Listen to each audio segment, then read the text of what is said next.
Bonjour, bienvenue dans cet échange autour de la Power Platform et d'un retour client sur la mise en place d'une factory usage qu'on a mis en place pour un de nos clients leaders du secteur de l'énergie. Aujourd'hui, je suis accompagné de Pierre, Guillaume et Georges. Pierre Bourdial, Microsoft. Je suis architecte pour les partenaires et je suis spécialisé sur tout ce qui est Power Platform et Dynamics 365. Guillaume Rochette, directeur de la marque mCloud pour Devoteam.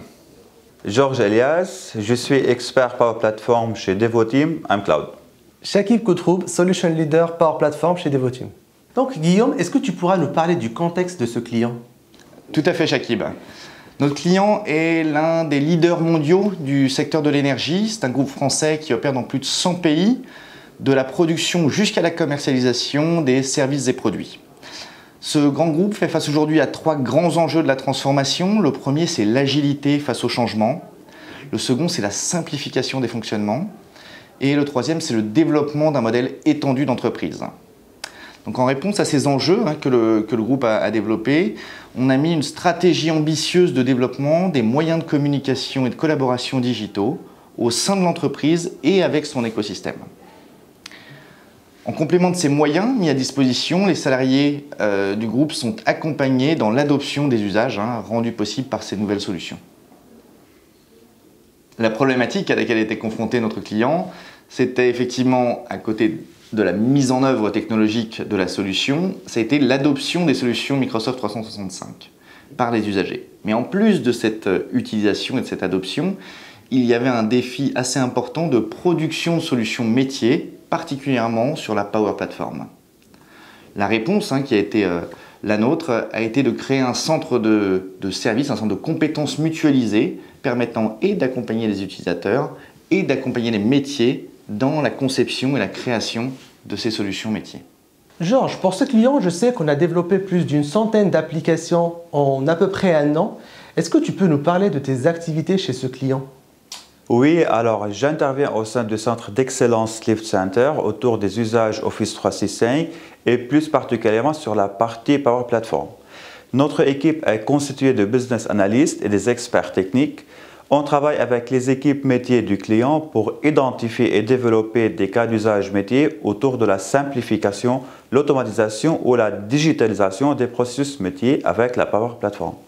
En 1 an à peu près, nous avons développé plus d'une centaine d'applications.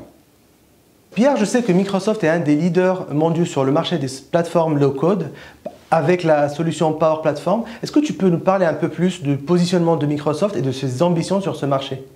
Tout à fait Shakib. Microsoft a énormément investi sur la Power Platform. C'est pour ça que maintenant il est classé dans les leaders de tout ce qui est plateforme low-code. Par les analystes que sont le Gartner ou Forrester. Cette plateforme, elle a été construite avec différents outils qui existaient déjà depuis très longtemps chez Microsoft. Ces outils ont une intégration parfaite avec le cloud de Microsoft, que ce soit Azure, que ce soit Office 365 et bien sûr Dynamics 365 qui a fabriqué cette Power Platform et maintenant la Power Platform fabrique Dynamics. La Power Platform est vraiment en dessous de Dynamics et donc on peut voir que ce service a été complètement englobé dans la Dynamics 365, d'accord, et ça permet vraiment d'étendre ça, comme Office 365, comme Azure. Georges, un des avantages de la Power Platform, c'est la facilité et la rapidité de mise en place des applications, donc ce qui permet d'implémenter un certain nombre de cas d'usage et de travailler avec l'ensemble des métiers de l'entreprise. Est-ce que tu peux nous parler d'un cas d'usage où la Power Platform a transformé un processus métier, où elle a vraiment apporté de la valeur? Oui, pour ce client, nous avons travaillé avec les équipes qualité pour digitaliser le processus des réclamations clients autour des produits lubrifiants. Les clients ont la possibilité de faire des réclamations aux équipes qualité et chaque réclamation est ensuite traitée par différentes personnes dans l'équipe qualité pour apporter une réponse au client. Le processus de gestion des réclamations était manuel avec beaucoup d'échanges de fichiers Excel par mail, ce qui a conduit à beaucoup d'erreurs dans le traitement de ces réclamations et aussi au rallongement de délai de traitement. Le traitement était aussi fastidieux et engendre un certain nombre de tâches sans valeur ajoutée. L'équipe qualité nous a sollicité pour l'accompagner pour répondre à ces problématiques et nous avons proposé une solution en utilisant la Power Platform qui permettait de digitaliser l'ensemble des étapes de ce processus. Après 2 workshops avec les équipes du client, notre équipe a été en mesure de co-construire avec le métier le nouveau processus de traitement des réclamations et aussi de proposer une solution technique en utilisant SharePoint, Power Apps, Power Automate et Power BI pour digitaliser et simplifier ce processus. Nous avons développé la solution sous 10 jours et la solution a été déployée en production en moins de 4 semaines après la réception de la demande par notre équipe, soit 2 sprints de 2 semaines. Après la fin de la phase développement et des tests de validation, notre équipe a formé les utilisateurs et les administrateurs de l'application afin qu'ils soient autonomes dans la gestion de l'application. Je vous propose de vous faire une démo à la fin de la session. Donc Pierre, dans le cas de ce client, nous avons développé plus d'une centaine d'applications et le constat que je fais aujourd'hui avec les équipes, c'est qu'on a souvent utilisé les connecteurs standards et SharePoint comme entrepôt pour le stockage des données. Est-ce que tu penses que le recours aux connecteurs premium et au CDS permettrait d'aller chercher des use cases encore plus complexes pour vraiment transformer les process dans l'entreprise? Oui, tout à fait.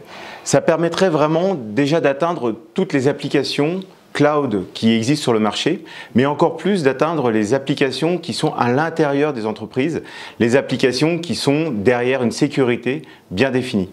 En plus, derrière, nous avons la brique CDS. Cette brique est pas une simple stockage de données, c'est un service de stockage de données qui va permettre d'avoir des données sécurisées, d'avoir des données auditées, de pouvoir poser des codes et des applications, des processus métiers directement sur la partie back-end. Donc c'est vraiment un outil qui permet de capitaliser autour de ces données et c'est une rubrique essentielle dans la Power Platform. On passerait vraiment à côté de quelque chose si on ne l'utilisait pas dans la Power Platform. Et justement, avec le Project Oakdale, ça permet vraiment d'implémenter ce CDS dans Teams. Donc justement, Pierre, est-ce que tu pourras nous dire un peu plus sur le projet Oakdale? Oui, c'est une grosse transformation pour la Power Platform. La Power Platform, elle a toujours été intégrée avec Teams, mais auparavant, on venait lier en fait la Power Platform, Power Apps ou Power Automate à l'intérieur de Teams. Maintenant, le Project Oakdale va être vraiment une autre façon de consommer la Power Platform à l'intérieur de Teams. On va pouvoir créer nos applications, créer nos Power Apps, créer nos Power Automate et surtout capitaliser autour de la donnée à l'intérieur de Teams avec les différents channels qu'on va avoir pour consommer cette partie application et intervenir autour des données.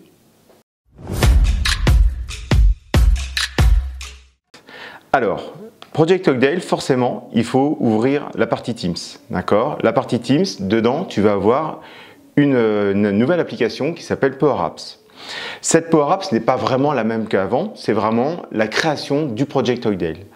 Ici, on va pouvoir créer directement l'application dans Teams. On a le studio de Power Apps directement dans Teams. On va nommer l'application, bien sûr.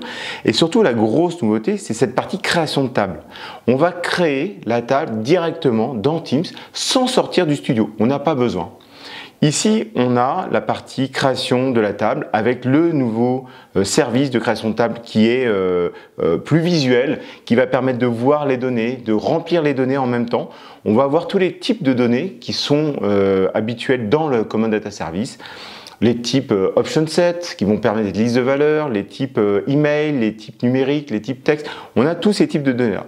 En plus, là, on remplit dans l'exemple que je te donne, on a la possibilité de voir de rentrer directement les données et de pouvoir interagir avec ces données. Bien sûr, ces données pourront être importées complètement quand on est dans la partie CDS.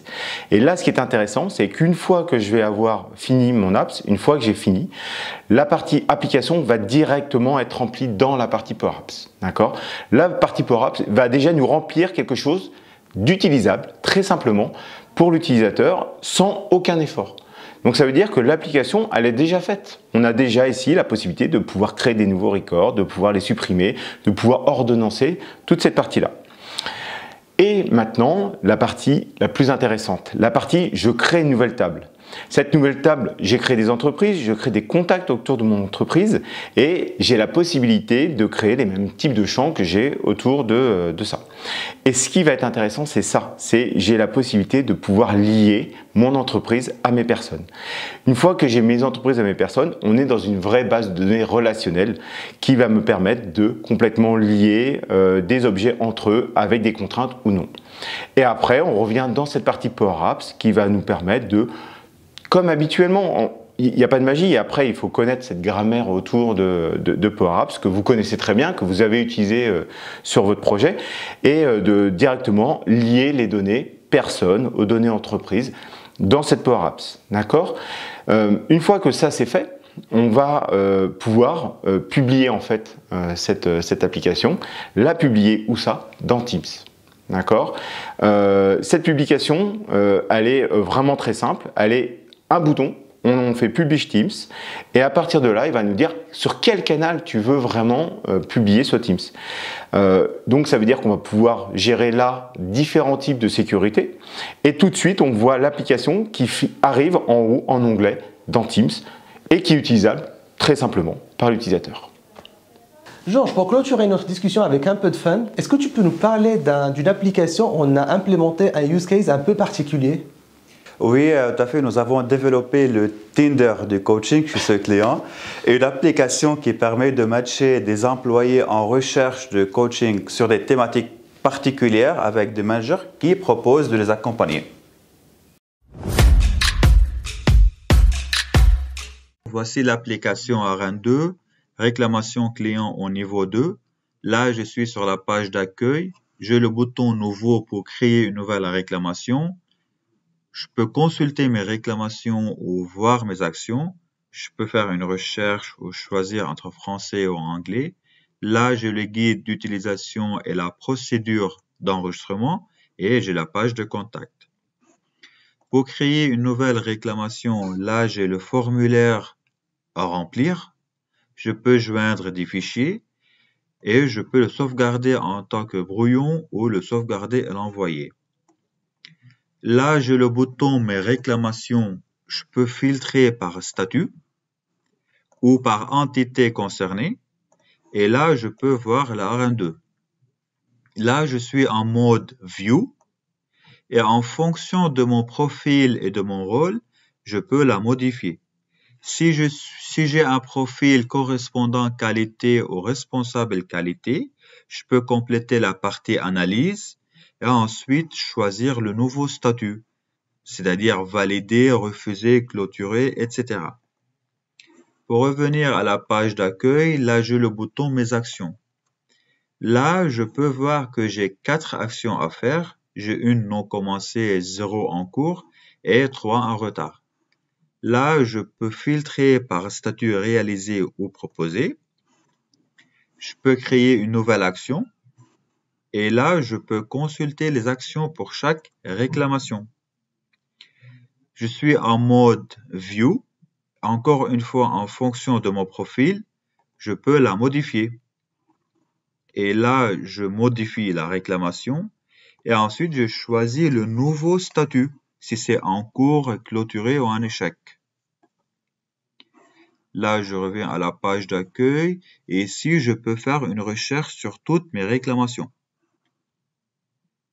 Chez Devoteam mCloud, nous avons 2 offres Power Platform. La première, la First Line Workers Center of Excellence, et la deuxième, la Power Platform Factory. Pour la First Line Workers Center of Excellence, nous avons une démarche d'innovation. On encadre ce type d'initiative chez les clients pour collecter et identifier un certain nombre d'idées et de besoins et qu'on les met en place à travers notre démarche IMS, IDEA, MVP Solutions et on accompagne ces populations dans l'adoption et l'utilisation de ces applications.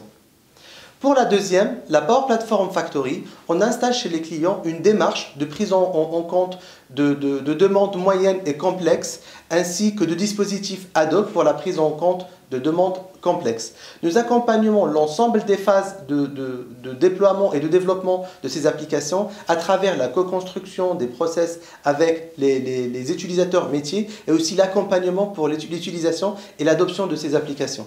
Guillaume, quels sont les bénéfices que les clients ont tirés de ce dispositif?